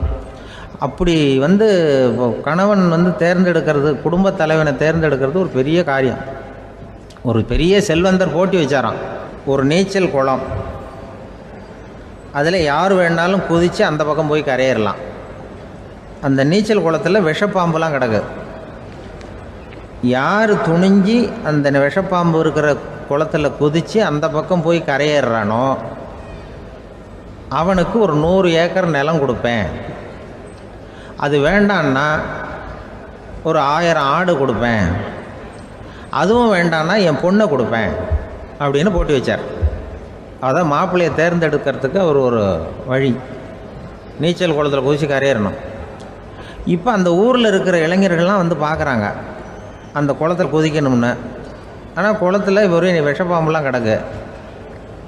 இது என்ன பண்ணுறதுன்னு பார்த்தா யாருமே குதிக்கிறதுக்கு தைரியம் வரல. திடீர்னு ஒருத்தன் துணிஞ்சு குதித்தான், படபடன்னு அடிச்சுட்டு போய் அந்த பக்கம் கரையேறிட்டான். கரையேறின உடனே பரவாயில்லையே ஒரு ஆள் வந்துட்டான்னு சொல்லி அவனை அந்த இளைஞனை போய் பிடிச்சிட்டு வந்தாங்க. அந்த பெரியவர் கேட்டார், ஏப்பா இவ்வளவு பெரிய விஷப்பாம்பெல்லாம் கிடக்கிற நீச்சல் குளத்தில் நீ துணிஞ்சு குதித்து கரையேறி இருக்கிற, உனக்கு என்ன 1000 ஏக்கர் நிலம் கொடுத்துறவா, 100 ஏக்கர் நிலம் கொடுக்கவா சொல்கிறப்படி அப்படின்னா, வேண்டாம் சார்ன்றிருக்கான். ஓஹோ அப்படின்னா ஒரு 1000 ஆடு வேணுமா உனக்கு அப்படின்னா, அதுவும் வேண்டாம் சார். ஓ அப்படின்னா என் பொண்ணு வேணுமா அப்படின்னா அதுவும் வேண்டாம் சாருங்கிறான். அப்புறம் எதுக்குடா குதிச்சுன்ட்டு என்ன உனக்கு என்ன தான் வேணும் அப்படின்னு கேட்டிருக்காரு. என்னை எவன் பிடிச்சி தள்ளி விட்டவன்னு தெரியணும் அப்படின்ட்டுருக்கான். அதுக்காக அவன் பார்த்துருக்கான். அப்படி இருந்தால் தான் துணிச்சல் வரும் இந்த காலத்தில்.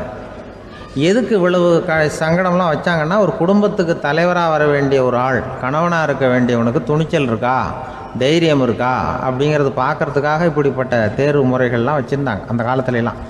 இப்போலாம் கல்யாணம் பண்ணுறது ஆளுக்கு நேரில் பார்க்காமலே கூட கல்யாணம் நடக்குது இன்டர்நெட்டில். இப்போ சர்டிஃபிகேட் கேட்குறாங்க, நோய் நொடி இல்லாமல் இருக்காரா பார். காட்டுக்கெலாம் போக வேண்டாம், நேராக ஆஸ்பத்திரிக்கு போய் ஒரு சர்டிஃபிகேட் வாங்கிட்டு வா, உனக்கு ஒன்றும் வியாதி இல்லைன்னு ப்ரூவ் பண்ணு, அதுக்கப்புறம் பார்த்துக்கலாம், மற்றதை பேசுவோம் அப்படின்னு சொல்லி அப்படி இருக்குது நிலைமை. அதனால் குடும்பத்தில் அந்த கணவனாக இருக்கிற வேண்டியவனுக்கு பொறுப்பு அதிகம். ஏன்னா எல்லாத்தையும் அனுசரித்து போக வேண்டியதாக வந்தான். ஒரு பெரிய சிந்தனையாளர் இருந்தார். அவர் ரஷ்யாவில் இருந்தார். நிறைய புத்தகங்கள் எழுதியிருக்கிறார். அவர் பேரு ஓஸ்பென்ஸ்கி. உலகின் மிகச்சிறந்த 3 புத்தகங்கள்ல ஒண்ணு இவர் எழுதியிருக்கிறார் அப்படின்னு கூட சொல்றது உண்டு. அப்பேற்பட்ட எழுத்தாளர். அந்த காலத்துல குருஜீஃப் அப்படின்னு சொல்லி ஒரு பெரியவர் இருந்தார். ரொம்ப எளிமையான வாழ்க்கை வாழ்ந்துகிட்டு இருந்தவர். இவரை தேடி அந்த எழுத்தாளர் வந்தார். ஐயா, உங்ககிட்ட சில கேள்விகள் கேட்டு விளக்கம் பெறலாம்னு வந்திருக்கிறேன்னார். உடனே அந்த பெரியவர் என்ன செஞ்சார் தெரியுமா?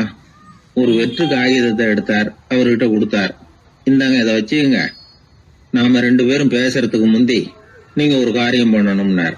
என்ன செய்யணும்னு சொல்லுங்கன்னார் அவரு. இந்த காகிதத்துல உங்களுக்கு தெரிஞ்சதெல்லாம் என்ன, தெரியாததெல்லாம் என்ன அப்படிங்கிற பட்டியலை எழுதிட்டு வாங்க. அதுக்கு பிறகு உங்களுக்கு தெரியாத விஷயங்களை பத்தி நாம 2 பேரும் உரையாடலாம். ஏன்னா உங்களுக்கு தெரிஞ்சதை பத்தி நாம பேசி பிரயோஜனம் இல்லை, தெரியாததை பத்தி பேசினாதான் உங்களுக்கு அது உபயோகமா இருக்கும் அப்படின்னார். இவர் இப்படி சொன்னது அந்த எழுத்தாளருக்கு கொஞ்சம் தர்ம சங்கடமா இருந்தது. நாம எப்பேற்பட்ட சிந்தனையாளர், நம்மள போய் இவர் இப்படி எழுத சொல்றாரு அப்படின்னு நினைச்சாரு. இருந்தாலும் அந்த பெரியவர் பேர்ல இவருக்கு ரொம்ப மரியாதை. அதனால அவர் கொடுத்த காகிதத்தை வாங்கிட்டு தனியா ஒரு இடத்துல போய் உட்கார்ந்தார். யோசிக்க ஆரம்பிச்சார். முதல்ல யோசிச்சார், கடவுளை எனக்கு தெரியுமா அப்படின்னு. கடவுளை பற்றித்தான் எனக்கு தெரியுமே தவிர கடவுளை தெரியாதுங்கிறது புரிஞ்சுது. அதனால தனக்கு தெரிந்த ஒரு விஷயம் கடவுள் அப்படின்னு அவரால் குறிப்பிட முடியல. அடுத்தபடி ஆத்மாவை பத்தி சிந்திச்சார். ஆத்மாவை பற்றித்தான் நமக்கு தெரியுமே தவிர ஆத்மா நமக்கு தெரிஞ்ச விஷயமா இருக்கல அப்படிங்கறது புரிஞ்சுது. அதனால ஆத்மாவையும் தெரிஞ்ச பட்டியல்ல சேர்க்க முடியல. இப்படி ஒவ்வொன்னா அவர் யோசிக்க யோசிக்க எதுவுமே நமக்கு தெரியலங்கிறது அவருக்கு தெளிவாச்சு. நேரம் எழுந்திரிச்சு அந்த பெரியவர்கிட்ட போனார். ஐயா, உங்களை சந்திக்கிற வரைக்கும் எவ்வளவோ விஷயங்கள் எனக்கு தெரிஞ்சிருக்கிறதாக நினைச்சேன். ஆனா உங்ககிட்ட நிறைய கேள்விகள் கேட்கணுங்கிற ஆர்வத்தோட தான் வந்தேன். ஆனா நீங்க கேட்ட ஒரு கேள்விக்கு விடை காண முயன்ற போது எனக்கு எதுவுமே தெரியலங்கிறத புரிஞ்சுக்கிட்டேன் அப்படின்னார். அப்படின்னா உலக புகழ்பெற்ற இவ்வளவு புத்தகங்களை உங்களால எப்படி எழுத முடிஞ்சதுன்னு கேட்டார். இவரு சொன்னார், ஐயா, இப்பதான் எனக்கு புரியுது. எனக்கு தெளிவில்லாத பல விஷயங்களையும் நான் எழுதியிருக்கிறேன். அவையெல்லாம் வெற்றும் வார்த்தை குவியல்கள்ங்கிறத நான் இப்ப உணர்றேன். வார்த்தைகளே அறிவு அப்படிங்கிற மயக்கத்திலிருந்து இப்ப நான் விடுபட்டுட்டேன். அறிவுத்துறையில நான் ஒரு பூஜ்யம்ங்கிறது புரிஞ்சு போச்சு அப்படின்னார்.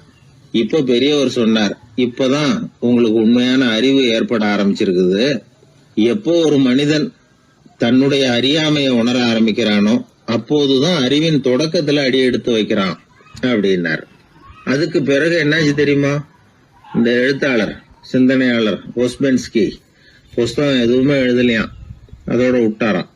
நம்முடைய அறியாமை நமக்கு புரிய ஆரம்பிச்சுட்டதுன்னா நமக்கு அறிவு வளர ஆரம்பிச்சுட்டதுன்னு அர்த்தம். அது நமக்கு புரியறது இல்லை, அதுதான் சிக்கல்.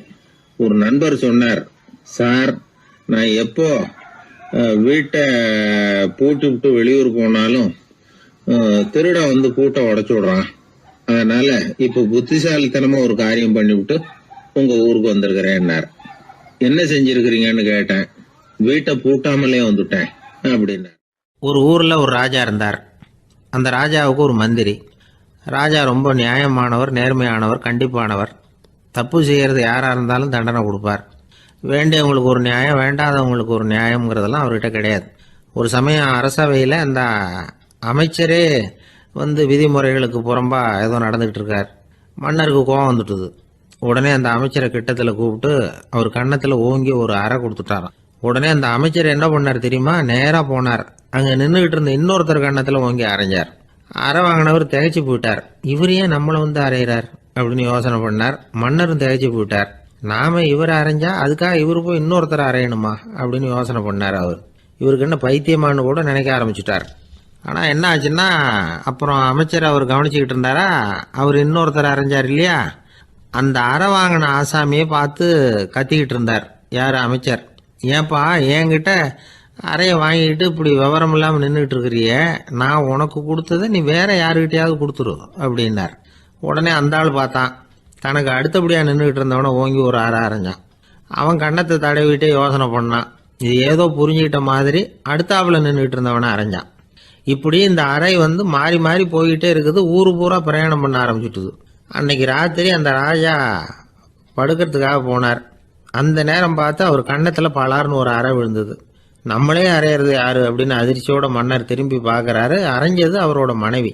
என்னாச்சு உனக்குன்னு கத்துனார் ராஜா. உங்களுக்கு தெரியாதா, ஊர் பூரா ஒருத்தர் மாற்றி ஒருத்தர் மூலமா இந்த அறை பிரயாணம் பண்ணிட்டு வருது அப்படின்னாங்க அந்த அம்மா. அப்படின்னா ஆரம்பிச்ச இடத்துக்கே வந்துட்டுதா அப்படின்னாராம் மன்னர். என்ன சொல்றீங்கன்னு கேட்டிருக்காங்க. இவர் விவரத்தை சொன்னாராம். அப்படின்னா நீங்க ஆரம்பிச்சு வச்ச இந்த விளையாட்டை நான் முடிச்சு வச்சுட்டேன் அப்படின்னாங்களாம் அந்த அம்மா. மறுநாள் காலை மறுபடியும் அரசவை கூடிச்சு அந்த அமைச்சர் மன்னரை பார்த்து கேட்டார். என்ன மகாராஜா, என்கிட்ட கொடுத்ததை திருப்பி வாங்கிட்டீங்களா அப்படின்னாராம். இப்படி நடக்கும்னு நான் எதிர்பார்க்கவே இல்லைன்னார் மன்னர். ஆனால் நான் எதிர்பார்த்தேன். அது எங்கே போயிட போகுது, ஊர் பூரா சுற்றி கடைசியில் உங்ககிட்ட தான் சேரும் அப்படிங்கிறது எனக்கு தெரியும் அப்படின்னார் அமைச்சர். இந்த கதை வேடிக்கையாக இருந்தால் கூட இதில் உள்ள கருத்து முக்கியமானது. இந்த உலகத்தில் பல கருத்துக்கள் இப்படி தான் மாறி மாறி சுற்றி வந்துக்கிட்டே இருக்குது. நம்மளும் ஒருத்தன் தன்னுடைய நண்பன் ஒருத்தனை கடத்தரில் பார்த்தான். உடனே ஓடி போய் பலார்னு ஒரு அறை கொடுத்தானா. அவன் கன்னத்தை தடவிட்டு ஏன்டா என்ன அரைஞ்சேன்னு கேட்டிருக்கான். நீ ஏன்டா என்ன முட்டாள்னு என் மனைவிட்ட போய் சொன்னேன் அப்படின்ட்டுருக்கான் அவன். உன்னை ஒரு முட்டாள்னு சொன்னதுக்காகவா நீ என்ன அரைஞ்ச அப்படின்னு கேட்டிருக்கான் இவன். டேய், நான் அதுக்காக அறையலப்பா, அது ஒரு பெரிய ரகசியம். நான் முட்டாளுங்கிறது அந்த ரகசியத்தை நீ ஏன் எங்கள் வீட்டில் போய் சொன்னேன், அதுக்காக தான் அரைஞ்சேன் அப்படின்னு நான் அவன். அந்த காலத்தில் அண்ணாமலை ரெட்டியார்னு ஒருத்தர் இருந்தார். அவர் வெங்கனூர் அப்படிங்கிற கிராமத்தில் இருந்தார். அங்கேருந்து விருத்தாசலம் கோவிலுக்கு தவறாமல் போயிட்டு வந்துக்கிட்டு இருந்தார். இடையில வெள்ளாறு, அதில் ஒரு சமயம் வெள்ளம் வந்துட்டுது. இவரால் போக முடியல. அதோட விளைவு வெங்கனூர்லேயே ஒரு கோவில் கட்டணும் அப்படின்னு முடிவு பண்ணார், சிவாலயம். அந்த சமயத்தில் வடநாட்டில் பஞ்சம். அதனால் அங்கிருந்த பல சிற்பிகள் தென்னாட்டை நோக்கி வர ஆரம்பித்தாங்க. அவங்க வெங்கனூர் வழியாக வர்றது தெரிஞ்சதும் இவர் போய் பார்த்தார். இங்கே ஒரு கோவில் கட்டணும், அதுக்கு நீங்கள் உதவணும்னார். பஞ்ச காலத்தில் இப்படி ஒரு வாய்ப்பு கிடைச்சதில் அவங்களுக்கும் ரொம்ப மகிழ்ச்சி. உற்சாகத்தோடு ஒத்துக்கிட்டாங்க. ஆலய திருப்பணி ஆரம்பமாச்சு. அவங்களுக்கு வேண்டிய எல்லா வசதிகளையும் இவர் செஞ்சு கொடுத்தார். அவங்களுக்கு எந்த குறையும் இல்லாமல் பார்த்துக்கிட்டார். அது மட்டும் இல்லை, ஒவ்வொரு நாளும் அங்கே வருவார். உங்களுக்கு என்ன வேணும், எது வேணும்னு கேட்பார். ஏதாவது குறை இருந்தால் சொல்லுவாங்க, உடனே தீர்த்து வைப்பார். இவரும் கேட்பார், எந்த குறையாக இருந்தாலும் என்கிட்ட சொல்லுங்க அப்படின்னு சொல்லுவார். அதை தவிர இவராகவே கவனிச்சும் அவங்களுக்கு என்னென்ன தேவைங்கிறத கண்டுபிடிச்சி அதையெல்லாம் கொடுத்துக்கிட்டு இருப்பார். என்ன தேவைன்னாலும் அதை நிறைவேற்றி வச்சுருவார். அந்த சிற்பிகளின் தலைவன் ஒருத்தன், அந்த ஆளுக்கு வெத்தலை பாக்கு போடுறது பழக்கம். இதை தெரிஞ்சுக்கிட்டு அதுக்காகவே ஒரு ஆளை ஏற்பாடு பண்ணார். வேணுங்கிறப்போலாம் நீ வெத்தலை சீவல் மடித்து கொடுக்க வேண்டியது உன் வேலை அப்படின்னு ஒருத்தனை ஏற்பாடு பண்ணிட்டார். இப்படியெல்லாம் செஞ்சதும் அவங்களுக்கும் ரொம்ப உற்சாகம். ரொம்ப பொறுப்பாக சிற்ப வேலைகளை செஞ்சுக்கிட்டு இருக்கிறாங்க. ஒரு நாள் என்னாச்சு தெரியுமா, அந்த சிற்பிகளின் தலைவன் ரொம்ப நுணுக்கமாக ஒரு வேலையை செஞ்சுக்கிட்டு இருக்கிறான். சாரம் போட்டு அது மேலே படுத்துக்கிட்டு அண்ணாந்து பார்த்து உச்சியில் நுணுக்கமான சிற்பங்களை உருவாக்கிக்கிட்டு இருக்கான். சிற்பியின் கவனம் செதறப்படாதுங்கிறதுனால இவர் மெதுவாக சத்தம் போடாமல் கிட்ட போய் நின்று அதை கவனிச்சுக்கிட்டு இருக்கிறார். அந்த சிற்பி வழக்கம் போல் வெத்தலை பாக்குக்காக இடது கையை கீழே நீட்டினான். அந்த சமயம் பார்த்து அவருக்கு தாம்பூலம் கொடுக்குறவன் அங்கே இல்லை, எங்கேயோ போயிருக்கிறான். அண்ணாமலை ரெட்டியார் என்ன பண்ணார் தெரியுமா, தனக்காக கொடுக்கப்பட்ட தாம்பூலத்தை வாங்கி சிற்பியின் கையில் கொடுக்குறார். அவன் வாங்கி போட்டுக்கிட்டான். இது என்ன இன்னைக்கு வெத்தலை சீவல் வேறு மாதிரி இருக்குது, வாசனை தாம்பூலமாக இருக்குது அப்படின்னு யோசனை பண்ணிவிட்டு கீழே திரும்பி பார்க்குறார். பார்த்தா ரெட்டியார் மறுபடியும் சிற்பி கை நீட்டும் பொழுது கொடுக்கறதுக்காக தாம்பூலத்தை மடித்து வாங்கி வச்சுக்கிட்டு தயாராக நிற்கிறார். சிற்பிக்கு அதிர்ச்சி. உடனே பொத்துன்னு கீழே குதிச்சான். ஐயா, என்ன இது நீங்களா அப்படின்னா. இவர் சொன்னார், நான் ஒன்றும் தப்பு பண்ணலையே, உன்னுடைய கை புண்ணியம் செஞ்ச கை, கோயில் கட்டுற கை, அந்த கைக்கு தாம்பூலம் கொடுக்கறதுல என்ன தப்பு அப்படின்னாராம். ஏற்கனவே பஞ்சத்தில் அடிபட்டு வந்த எங்களை நீங்கள் ஆதரிச்சதே பெரிய விஷயம். இந்த செயல் என்னை ஒரு பெரிய கடனாளி ஆகிவிட்டது. ஐயா, எங்களுக்கு உணவு உடை இதை மட்டும் நீங்கள் கொடுத்தா போதும், ஊதியம்னு எதுவும் வாங்க மாட்டோம் அப்படின்னு அந்த சிற்பி எவ்வளோ வற்புறுத்தியும் எதுவும் வாங்கிக்கலையா. இந்த செய்தியை தமிழ் தாத்தா டாக்டர் ஊவேசா சொல்லியிருக்கிறார். அந்த காலத்தில் எப்படிப்பட்டவங்கெல்லாம் வாழ்ந்துருக்கிறாங்க பாருங்க. இந்த காலத்தில் ஒருத்தர் கோவில் கட்டினார், வேலை செய்கிற எல்லாருக்கும் சாப்பாடு போடுவார், சிற்ப வேலை செஞ்சுட்டு சாப்பிட வர்ற ஒவ்வொருத்தர் கையையும் அன்பாக பிடிச்சி முத்தம் கொடுத்து உள்ளே அனுப்புவார். அந்த கைகளுக்கு நீங்கள் கொடுக்குற மரியாதை அது அப்படின்னு கேட்டாங்க. அது இல்லைங்க, ஏற்கனவே முதல் பந்தியில் சாப்பிட வந்தவன் மறுபடியும் வர்றானான்னு கண்டுபிடிக்கிறதுக்காக கையை பிடிச்சி மோந்து பார்க்குறேன் அப்படின்னாராம் அவர். ஒருத்தர் ஒரு தவறு செஞ்சு விடுறாருன்னு வச்சுக்கங்க, உடனே நீ செஞ்சது தவறு அப்படின்னு சொல்கிறது ஒரு வகை. அதுக்கு பதிலாக எது சரின்னு அவர் புரிந்து கொள்ள உதவி செய்கிறது இன்னொரு வகை. இந்த ரெண்டாவது வகை இருக்குது பாருங்கள், நிர்வாக இயலில் இது ரொம்ப முக்கியம். அலுவலகத்தில் வேலை பார்க்குற ஒருத்தர் முக்கியமாக தெரிஞ்சுக்க வேண்டியது என்ன தெரியுமா? சக ஊழியர்கள்கிட்ட எப்படி பழகணும், மேலதிகாரிகள்கிட்ட எப்படி பழகணும், தனக்கு கீழே வேலை செய்கிறவங்க கிட்ட எப்படி பழகணும், வாடிக்கையாளர்கள்கிட்ட எப்படி பழகணும், இவங்க எல்லார்கிட்டையும் செம்மையான உறவை ஏற்படுத்திக்கிறது எப்படி. இதையெல்லாம் சொல்லிக் கொடுக்குற பாடம் தான் இன்டர் பர்சனல் ஸ்கில், திறமையான உறவு அப்படிங்கிறது. எந்த வேலையில் இருந்தாலும் சரி, இந்த உறவுகளை வளர்க்கும் திறன் உள்ளவங்க சீக்கிரம் முன்னுக்கு வந்துடுறாங்க. மற்றவங்க கிட்ட உறவை பலப்படுத்திக்கிறது எப்படி அப்படின்னு தெரிஞ்சுக்கிட்டோம்னா எந்த ஒரு தடையையும் சுலபமாக தாண்டி செய்கிற தொழிலில் முன்னுக்கு வந்துடலாம். ஹார்வர்டு பல்கலைக்கழகத்தில் ஒரு கணக்கெடுப்பு பண்ணி பார்த்தாங்களாம். பார்க்குற வேலையில் எது மாதிரி குணாதிசயம் உள்ளவங்க வேகமாக முன்னுக்கு வர்றாங்க அப்படின்னு தெரிஞ்சுக்கிறதுக்காக இந்த கணக்கெடுப்பு. வெவ்வேறு துறையில் வேகமாக முன்னுக்கு வந்திருக்கிற பல பேரை சந்தித்து இந்த சர்வேயை நடத்தியிருக்கிறாங்க. அவங்க கண்டுபிடிச்சி சொல்லியிருக்கிற உண்மை என்ன தெரியுமா? ஒருத்தர் ஒரு வேலையில் இருந்தால் அது சம்பந்தப்பட்ட சப்ஜெக்ட் பற்றிய அறிவு 35% இருந்தால் போதுமா. ஆனால் உறவுகளை வளர்க்கக்கூடிய திறன், இன்டர் பர்சனல் ஸ்கில்லு 65% வேணும். இப்படி உள்ளவங்க சீக்கிரம் முன்னுக்கு வந்துடுறாங்களாம். அதனால் ஒருத்தருக்கு வேலை சரியாக புரியலைன்னா கூட விவரமாக மற்றவங்க கிட்ட பழகிறது எப்படின்னு புரிஞ்சால் போதும், அவர் முன்னுக்கு வந்துடலாம். அலுவலகங்களில் மட்டும் இல்லை, எல்லா இடங்கள்லையும் இது ரொம்ப முக்கியம். வீட்டுக்குள்ளேயும் இது ரொம்ப முக்கியம், வீட்டுக்கு வெளியேயும் இது முக்கியம். அடுத்தவங்க கிட்ட பழகிறது எப்படிங்கிறத தெரிஞ்சிக்காதவன் வாழ்க்கையில் முன்னேற முடியாது. இன்னைக்கு ஆயுதங்களால் காயப்படுத்தி கொள்ளுகிறவர்களை விட வார்த்தைகளால் காயப்படுத்தி கொள்ளுகிறவர்கள் தான் அதிகம். பெரியவங்க என்ன சொல்கிறாங்க தெரியுமா? நீங்கள் இந்த பூமியில் பிறந்ததன் அர்த்தம் பூர்த்தி ஆகணும்னா அடுத்தவங்களுக்கு உதவி பண்ணுங்க. அடுத்தவங்களுக்கு உதவி செய்ய முடியாவிட்டால் கூட பரவாயில்லை, ஆனால் யாரையும் புண்படுத்தி விடாதீங்க அப்படின்னு சொல்கிறாங்க. எனக்கு தெரிஞ்ச ஒருத்தர் ஒரு அலுவலகத்தில் வேலை